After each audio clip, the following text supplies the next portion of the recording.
शिक्षा जो हम कहते हैं उसका पहला पार्ट है। वो कहता है कि बहुत सारे अध्ययन ऐसे आए हैं कि हम आज भी कहते हैं कि हम बच्चे को, जो आज के हमारी बच्चे की स्कूली शिक्षा, वो कहाँ से कितने वर्ष से शुरू करते हैं? 5+। ठीक है ना, हम लोग जनरली ये माना जाता है। और आज भी 1986 की चाहे कोई भी हो, हमने कहा था कि स्कूल एजुकेशन जो होगी, जो विद्यालय शिक्षा है, 5 साल की एक शिक्षा होगी जिसको आप प्राथमिक शिक्षा कहते थे, और ये कहते हैं 3 साल की जो 6 से 8 की होगी इसको हम कहते हैं उच्च प्राथमिक शिक्षा। फिर उन्होंने कहा था एक होता है 14 से 16 और 16 से 18, उसको आप 9th 10th कहते हैं, और इसको 11th। सामान्यतया यानी जो हम विद्यालय, जब बच्चे की शिक्षा की बात करते हैं, स्कूल एजुकेशन को आप कहते हो, तो उसमें क्या कहा गया था कि 5 साल के बाद ही बच्चा क्या है, विद्यालय में, पाठशाला में प्रवेश करेगा। लेकिन ये नीति कहती है कि बहुत सारे अध्ययनों ने बताया है, कहते हैं ये बच्चा क्या है, स्लेट है, पूरी स्लेट है, और गुरुजी इसमें जो चाहे जैसा लिखेंगे वैसा उस स्लेट में लिखा जाएगा। पहले ये मान्यता थी, लेकिन अब मान्यता क्या होगी, बदल गई। जैसे जैसे आईसीटी में आई, इंफॉर्मेशन टेक्नोलॉजी में आई, यानी सूचना का तंत्र जब विकसित हुआ, पहले शिक्षा को माना जाता था कि शिक्षा क्या है, केवल विद्यालयों में दी जा सकती है ना, गुरुकुल में दी जा सकती है, जो भी आप कहते हैं, एंसेंट इंडिया की हिस्ट्री जब आप जो बता रहे थे। बट अब ये माना गया कि ऐसा नहीं है। ये माना गया कि बच्चा जो है वो क्या करता है, वो जन्म पैदा होते ही शुरू क्या कर देता है, किसी न किसी रूप में कुछ न कुछ सीखना शुरू कर देता है। पहले शिक्षा का अर्थ जो था, वो शिक्षा कहां से चेंज होता है, शिक्षा का अर्थ था पहले केवल ज्ञानार्जन करना, ज्ञान को अर्जित करना, किसी भी रूप में, किताबी रूप में है, उपदेशों के रूप में है। तो उन्होंने कहा नहीं भाई, अब तो आ गया ज्ञान का सृजन, creation of knowledge, adoption of knowledge नहीं है, ज्ञान को अर्जित करना नहीं है, बल्कि ज्ञान का सृजन करना है। तो ये मान्यता उभरी है बहुत सारे शोधों के बाद कि भाई ज्ञान जो है बच्चा ज्ञान को पैदा होते ही शुरू कर देता है, किसी भी रूप में। तो अर्थात बच्चे को सिखाया कब जाना चाहिए, बच्चे को सिखाने की प्रक्रिया कब होनी चाहिए, उसके पैदा होने से शुरू कर देनी चाहिए।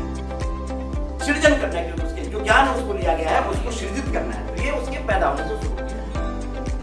लेकिन क्यों पैदा होने से और 3 वर्ष तक ये माना गया कि ये जो एक आयु है 0 से 3 वर्ष की, इसको ये माना गया कि ऐसी आयु है जब बच्चा क्या करता है, जिस ज्ञान को अर्जित कर रहा है, जिस भी रूप में अर्जित करता है, उसको सृजन करने की क्षमता उसमें अभी नहीं विकसित हो पाती। लेकिन ये मनोवैज्ञानिकों ने, बाल वैज्ञानिकों ने माना कि 3 वर्ष से पहले क्या हो जाता है, एक ऐसी अवस्था होती है जब बच्चा क्या करना शुरू करता है, किसी न किसी रूप में ज्ञान का सृजन करना शुरू कर देता है। तो ये माना गया कि शिक्षा को भी औपचारिक रूप से कहां से शुरू किया जाना चाहिए, कब से शुरू किया जाना चाहिए, 3 वर्ष। तो इसके लिए जो पहला अध्याय इसमें लिखा गया, पहला अध्याय, वो पहला अध्याय कहलाता है ईसीसी के, ईसीसी, कई सारे लोग इससे विज्ञ होंगे, अर्ली चाइल्डहुड केयर एजुकेशन, प्रारंभिक शिशु देखभाल एवं शिक्षा। तो ये कहा गया है कि अब शिक्षा कहां से शुरू हो जाएगी, 3 वर्ष से शुरू कर दी जाएगी। कहां से शुरू कर दी जाएगी, अब 3 वर्ष से क्यों शुरू करते हैं, एक छोटा सा वीडियो देखते हैं। नमस्कार, आज हम यहाँ पर प्री स्कूल एजुकेशन प्रोग्राम या पूर्व प्राथमिक शिक्षा कार्यक्रम पे चर्चा करने के लिए एकत्रित हुए हैं। मेरा नाम है सुनीति सनवाल और मैं प्रारंभिक शिक्षा विभाग में प्रोफेसर के पद पर कार्यरत हूँ। 1 मिनट प्रोफेसर सनवाल, आपने अपना नाम जैसे बोला, तो मैं चाहती हूँ कि दर्शकों को ये पता चले कि पूर्व प्राथमिक शिक्षा है क्या, तो हम यहीं से क्यों ना एक गतिविधि करें। तो आप बताएं कि सुनीति में आपके नाम में शुरू की ध्वनि क्या है और उससे 2 शब्द बनाएं। मेरा नाम है सुनीति, मेरे नाम की पहली ध्वनि है स, और स से शब्द होते हैं सेब, बिल्कुल सही, संतरा। Very good. अब मैं चाहूँगी प्रोफेसर पद्मा अपना नाम बताएं और यही क्रिया आगे बढ़ाएं। नमस्कार, मेरा नाम है पद्मा यादव। मैं प्रारंभिक शिक्षा विभाग NCERT में प्रोफेसर के पद पर कार्यरत हूँ। मेरे नाम की प्रथम ध्वनि है प और प से होता है पपीता, पायल, पेड़, पत्ता। Very good. मेरे साथियों ने तो बहुत बखूबी ये गतिविधि करी। अब मेरी बारी है, तो मैं अपना परिचय देती हूँ और एक गतिविधि करती हूँ। मेरा नाम रोमिला सोनी और मैं प्रारंभिक शिक्षा विभाग NCERT में कार्यरत हूँ। मेरा नाम रोमिला है और मेरे नाम के शुरू में र की ध्वनि आती है, जैसे र से रोटी, र से रस्सी और बहुत अधिक शब्द होते हैं। बट ये एक झलक थी आपको एक गतिविधि दिखाने की। अब मैं प्रोफेसर सानवाल से चाहूँगी कि वो आगे का कार्यक्रम जारी रखें। ज़रूर। तो ये आपको एक झलक मिली कि पूर्व प्राथमिक शिक्षा कार्यक्रम होता कैसा है। तो हम जब ट्रेनिंग प्रोग्राम करते हैं या जब लोगों से मिलते हैं तो बहुत सारे लोगों के प्रश्न होते हैं प्री स्कूल एजुकेशन से संबंधित। वो जानना चाहते हैं कि किस उम्र में बच्चा स्कूल जाए, स्कूल में क्या पढ़े, स्कूल कैसा हो, माँ बाप उसमें क्या योगदान दे सकते हैं। तो इन्हीं विषय पे हम खुलकर इस आज के चर्चा करेंगे। तो मैं अनुरोध करूँगी प्रोफेसर पद्मा यादव से कि वो बताएं कि पूर्व प्राथमिक शिक्षा कार्यक्रम आखिर है क्या। जी बहुत अच्छा। पूर्व प्राथमिक शिक्षा 3 से 6 साल के बच्चों को दी जाने वाली शाला पूर्व शिक्षा व्यवस्था है, जो खेल खेल में और क्रिया के माध्यम से बच्चों को दी जाती है ताकि बच्चे पढ़ने लिखने और गणित की तैयारी के लिए तैयार हो जाएं। एक तरह का ये तत्परता कार्यक्रम है पूर्व प्राथमिक शिक्षा। और पूर्व प्राथमिक शिक्षा हमारे देश में विभिन्न नामों से जानी जाती है। जैसे कि आपने सुना होगा ICDS सेंटर्स में इसे आंगनवाड़ी के नाम से जाना जाता है। बहुत सारे NGOs में पूर्व प्राथमिक शिक्षा बालवाड़ी के नाम से संचालित होती है और प्राइवेट स्कूल्स में ये नर्सरी, KG, किंडरगार्टन तमाम तरह के नॉमेनक्लेचर्स से जानी जाती है। गवर्नमेंट संस्थानों में यह पूर्व प्राथमिक शिक्षा pre primary education, nursery education के नाम से जानी जाती है। पूर्व प्राथमिक शिक्षा का उद्देश्य है बच्चों का सर्वांगीण विकास करना। सर्वांगीण विकास से तात्पर्य है बच्चों का शारीरिक विकास, मानसिक विकास, बौद्धिक विकास और बच्चों का भाषायिक विकास, सृजनात्मक विकास हो सके। साथ ही बच्चों को पढ़ने लिखने की तैयारी के लिए और प्राथमिक शिक्षा के लिए तैयार किया जा सके। पूर्व प्राथमिक शिक्षा की गुणवत्ता पर बहुत सारे लोगों के विचार हैं। कहीं पर ये खेल खेल के माध्यम से, कविता कहानी के माध्यम से दी जाती है और कहीं कहीं पर यह प्राइमरी एजुकेशन का डाउनवर्ड एक्सटेंशन है। डाउनवर्ड एक्सटेंशन से आपका क्या मतलब है? डाउनवर्ड एक्सटेंशन का मतलब है जो बच्चे को कक्षा 1 या 2 में सिखाया जाना चाहिए, कहीं कहीं पर वह पूर्व प्राथमिक शालाओं में ही सिखाना शुरू किया जाता है। कुछ लोग ABCD, क ख ग घ 1 2 3 इसी पर फोकस रखते हैं। जिस उम्र में बच्चे को खेल खेल के, कविता के माध्यम से, कहानी के माध्यम से सीखना चाहिए और बच्चे को सर्वांगीण विकास के अवसर मिलना चाहिए, वहीं पर ज़्यादातर स्कूलों का फोकस ये रहता है कि बच्चों को जल्द से जल्द लिखना आ जाए, पढ़ना आ जाए और कॉपियों पर, स्लेट्स पर ABCD बार बार लिखाना शुरू कर देते हैं। तो मेरे ख्याल से इनके कहने का मतलब है कि डाउनवर्ड एक्सटेंशन नहीं होना चाहिए। तो डाउनवर्ड एक्सटेंशन बिल्कुल नहीं होना चाहिए। तो ये इतना महत्वपूर्ण है। पूर्व प्राथमिक शिक्षा बच्चों के सर्वांगीण विकास के लिए इतनी महत्वपूर्ण है कि इसके अवसर अगर बच्चे को सही उम्र में प्राप्त हो तो बच्चा खेल खेल में खुशी खुशी पढ़ने लिखने के लिए तैयार हो सकता है। मैं आपसे चाहूँगी कि आप एक बार हमारे दर्शकों को बताएं कि पूर्व प्राथमिक शिक्षा क्यों ज़रूरी है, इसके बारे में रिसर्च क्या कहती है और विदेशों में भी जो रिसर्च हुई है जैसे हार्वर्ड सेंटर, वो क्या कहता है पूर्व प्राथमिक शिक्षा के बारे में। ज़रूर। जैसा कि आपने बताया कि ये बहुत क्रिटिकल पीरियड है। शुरू के जो 5 वर्ष हैं बच्चे के, ये 6 वर्ष जो है बच्चे के, ये बहुत क्रिटिकल है। और यहाँ पे हम जितने भी नए रिसर्च हुए उससे हमें पता चलता है कि बच्चे का 90% ब्रेन डेवलपमेंट, मस्तिष्क का विकास ये 6 सालों में, प्रारंभिक 6 सालों में पूर्ण हो जाता है।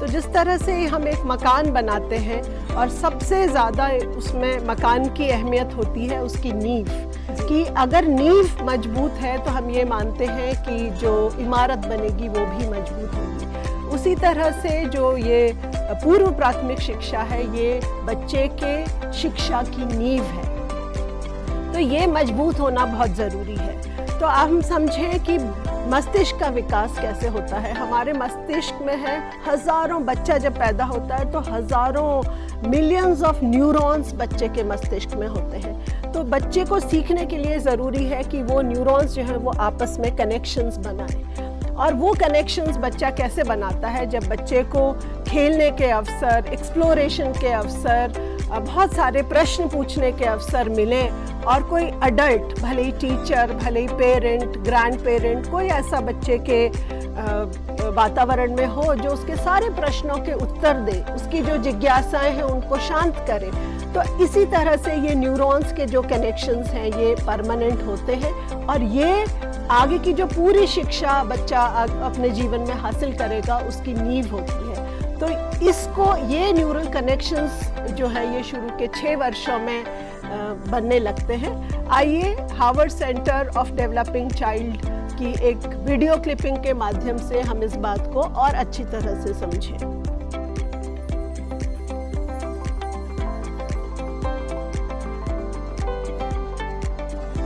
A child's experiences during the earliest years of life have a lasting impact on the architecture of the developing brain.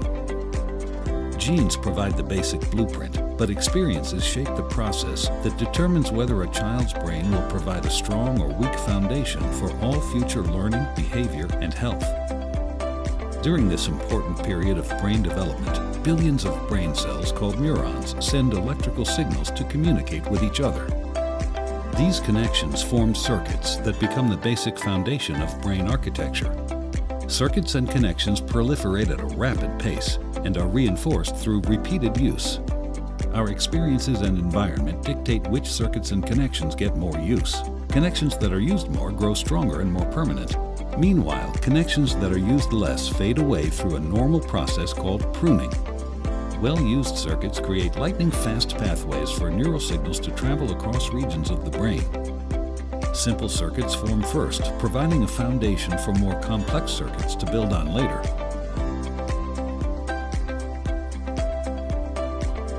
Through this process, neurons form strong circuits and connections for emotions, motor skills. भी है बच्चे के पहले 6 साल जिनको हम ये समझ रहे थे कि अभी वो शायद स्कूल के लायक नहीं हुआ, इसने बताया कि 90% जो मस्तिष्क का विकास है वो कब हो जाता है? 6 साल। अर्थात अगर हम चाहते हैं कि बच्चे में वो जिज्ञासाएं जो बच्चे के हैं वो पूर्णतः, उसने कहा ना कि अगर इसके बुनियाद ठीक नहीं होगी, 6 साल की जब उसके ठीक नहीं करेंगे तो फिर आगे के लिए उसके लिए क्या हो जाएगा? बड़ी दिक्कत होगी। इन्हीं चीजों को देखते हुए नीति में व्यवस्था की गई है 3 से 5 वर्ष तक या 3 से 6 वर्ष तक के बच्चों के लिए अलग अलग माध्यमों से कुछ न कुछ शिक्षा की व्यवस्था की गई है, अन्य चीजों की व्यवस्था की गई। जैसे कुछ ICDS जिनको आप आंगनबाड़ी केंद्र, कुछ स्कूलों में क्या चलती है? बाल वाटिका या नर्सरी स्कूल चलते हैं हमारे गवर्नमेंट में, लेकिन प्राइवेट स्कूलों में क्या है? नर्सरी है, LKG है, KG है, छोटे छोटे टुकड़ों, लेकिन ये व्यवस्थित रूप से सभी को सार्वभौमिक रूप से उपलब्ध हो। हमारा अभी तक का जो विद्यमान विद्यालय शिक्षा, कह रहा हूँ विद्यालय शिक्षा कक्षा 1 से 12, वो क्या था अभी तक? 5 + 3 + 2 + 5 और 3 8 और 2 10 और 2, यही तो है। ठीक है, प्राइमरी हाई स्कूल और इंटर सामान्य वाला। इसको कहा गया, उसको थोड़ा चेंज कर दिए। अब इसको कहा गया ये होगा 5 + 3 + 3 + 4। ये जो पहले के 5 साल हैं, एज ग्रुप के आधार पर देखा गया इसको। ये पहले के 5 साल क्या गया कि 3 से लेकर के और 8 वर्ष तक, अर्थात जब हम यहाँ 6 से 11 की बात कर रहे थे तो 6 और 7 या 7 और 8 वर्ष तक का बच्चा जो था वो कितने में था? 1 और 2 में। फिर कहा गया है कि जो ये होगा ये कक्षा 2 तक की स्थिति होगी और इस स्टेज को कहा गया है प्रिपरेटरी स्टेज। पहले 5 वर्ष के विद्यालय शिक्षा को क्या कहलाएंगे? Preparatory stage. शिक्षा नीति कहती है जो प्रारंभिक बाल्यावस्था शिक्षा यानी ECC, early childhood care and education, ये होनी बहुत जरूरी है। अर्थात अब हम 3 वर्ष से ही विद्यालय शिक्षा की शुभारंभ करेंगे। जो नई शिक्षा नीति का पहला अध्याय विद्यालय शिक्षा, उसका प्रस्ताव ये कहता है कि 2030 से पूर्व ईसीसी के सार्वभौमिक प्रावधान की व्यवस्था सुनिश्चित की जाएगी और पहली कक्षा में प्रवेश वाले सभी बच्चे स्कूली शिक्षा के लिए पूरी तरह से तैयार। ये कहता है 2030 तक, एकदम सही होगा। ये कहता है कि ये सुनिश्चित करेंगे हम लोग कि 2030 तक हर स्कूल में, हर प्राइमरी स्कूल में जो ढांचा होगा, क्या होगा, 3 वर्ष वाले बच्चों को भी स्कूली सुविधा क्या हो जाएगी।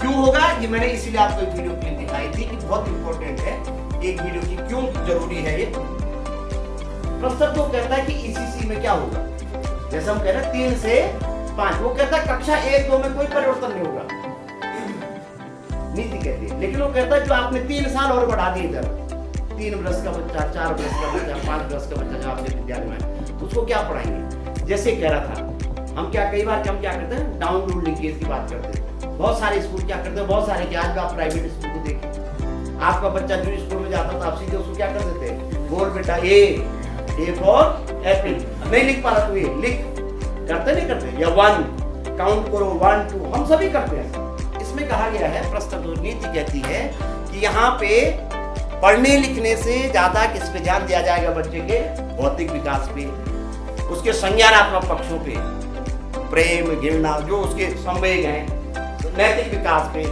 संवाद पे, एक दूसरे। अभी हम सुबह बात करते हैं भाषा की, तो वो भाषा को किस तरह से अपने भाषा को समझने का, भाषा को बताने का अर्थ केवल नहीं हो तो बोलना आ जाए उसको। और इसके बाद उसको थोड़ा सा इसमें घूमने का है, लास्ट समय में हम साक्षरता और संख्यात्मक ज्ञान, वो अर्ली लिटरेसी और मैथ की बात तीसरा प्रस्तर में नीति ने कहा है। उसने कहा है कि सब कैसे होगा, उसने कहा एनसीईआरटी जो है वो 8 वर्ष तक के बच्चों के लिए फेज वाइज क्या करेगी, एनसीएफ तैयार करेगी, नेशनल कैरिकुलम फ्रेमवर्क तैयार करेगी।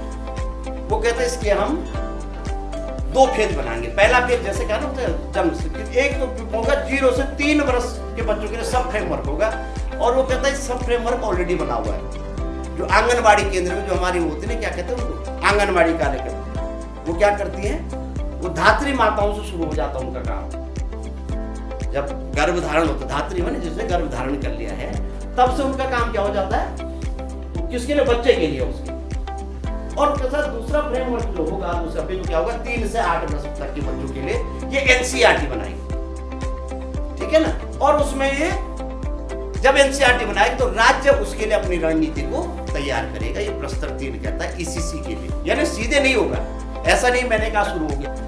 इसमें यह भी कहा गया है कि भले ही हमारे यहाँ क्या है, वो कहता है कि 3 प्रकार के केंद्र से बात की है।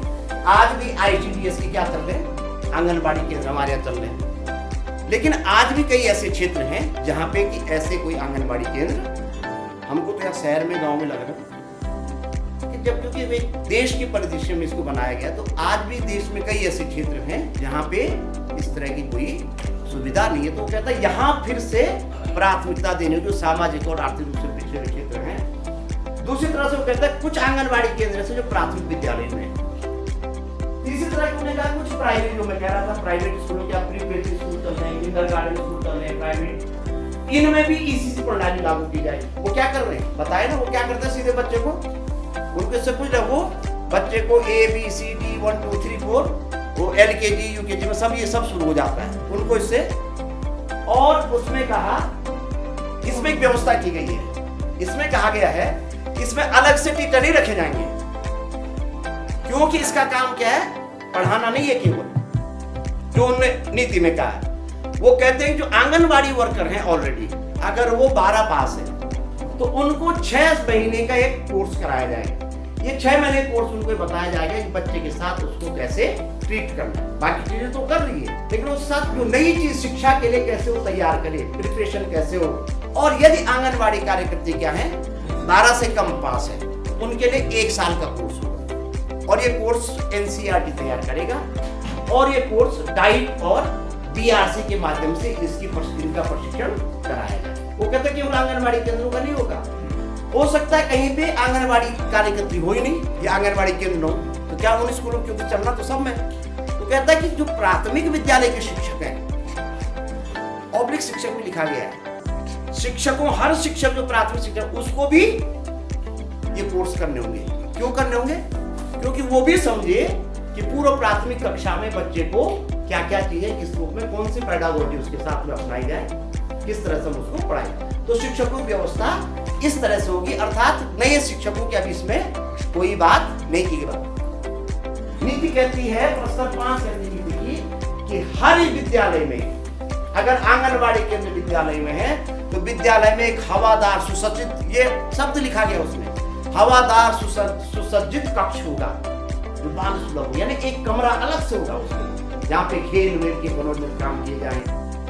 और फिर ये भी कहता है कि आंगनबाड़ी केंद्रों का धीरे धीरे क्या होगा, प्राथमिक विद्यालय में इनको आएंगे। और वो कहता है कि केवल ये नहीं होगा, इन बच्चों के अभिभावकों को, आपको जो विद्यालय में जो काम हो रहे हैं, जो प्राथमिक विद्यालय जो क्या कहते हैं कार्यक्रम हो रहे हैं महत्वपूर्ण, जैसे हम 26 जनवरी को अपने बच्चों के अभिभावकों को बुलाते हैं, ऐसे ही उनके अभिभावकों को क्या किया जाएगा, विद्यालय का, ताकि वो क्या हो, विद्यालय से जुड़े रहें।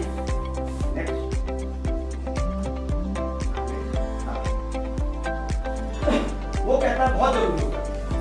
प्रस्ताव 6 कहता है कि 5 वर्ष के प्रत्येक बच्चे का जो है कक्षा 1 में आने से पहले, अभी हमारे यहाँ क्या नहीं है, अभी प्राइवेट गवर्नमेंट स्कूल में ऐसी व्यवस्था नहीं है कि हम उसको नर्सरी या ईसीसी केंद्र या ऐसा करें। वो कहता है अगर बच्चे ने सीधे कक्षा 1 में आज के दिन प्रवेश किया, क्योंकि तो 3 साल की बात की बात है, लेकिन कुछ बच्चे ऐसे होंगे तो 3 वर्ष का बच्चा है तो 3 साल करेगा, लेकिन जो 4 वर्ष का, जो 5 वर्ष का, उसका क्या होगा? तो कहता है इसके लिए अगर बच्चे ने कक्षा 1 में लिया, उसका बाल वाटिका में एक तो नामांकन सुनिश्चित होगा, और ऐसी बाल वाटिका होगी, कहते हो अभी आगे बताएं, शॉर्ट टर्म कोर्स उस बच्चे के लिए बनाए जाएंगे। तो हर बच्चे एक बाल वाटिका में जरूर जाएगा कक्षा 1 की कक्षा को रेगुलर रूप से पढ़ने से पहले। फिर वो कहता है वही कि कक्षा में खेल आधारित शिक्षा, यानी केवल आप जो है किताबी शिक्षा, बल्कि उसमें खेल आधारित, संज्ञानात्मक, भावनात्मक, शारीरिक रचनात्मक, ये सब जैसे हमने बताया। एक चीज इसमें और की है जो बहुत महत्वपूर्ण, उसने अभी तक मध्याह्न भोजन योजना जो है वो कहाँ तक लिखी है, कक्षा 1 से लेकर के और 8 तक।